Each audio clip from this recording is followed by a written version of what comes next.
tu es maître du jeu, tes joueurs font face à un PNJ beaucoup plus fort qu'eux. Comment tu leur fais comprendre? Mes joueurs vont se trouver dans une situation où il y a un des joueurs qui va faire preuve de power gameplay. En gros, il va vouloir agresser quelqu'un qui est objectivement beaucoup plus fort que lui. Un garde d'une milice par exemple. Pour le rappeler à l'ordre, le garde de milice va être quasiment intouchable, sauf avec un jet vraiment parfait. Et du coup, il va mettre un coup à ce trublion qui l'a agressé. Et ça va emmener tous les joueurs en tôle. Et en fait, ils vont apprendre que leurs actes ont des conséquences.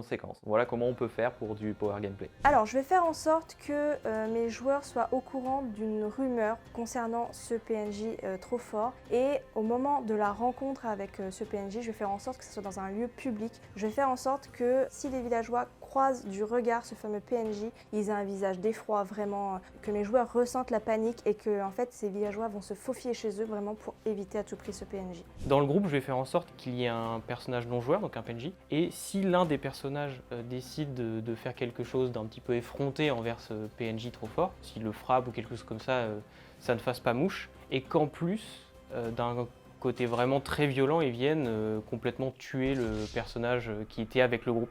Et en fait, tout de suite, ça va instaurer un climat de surpuissance, même si le personnage en tant que tel paraît friendly avec les joueurs, il leur fait comprendre qu'il y a un certain respect à conserver.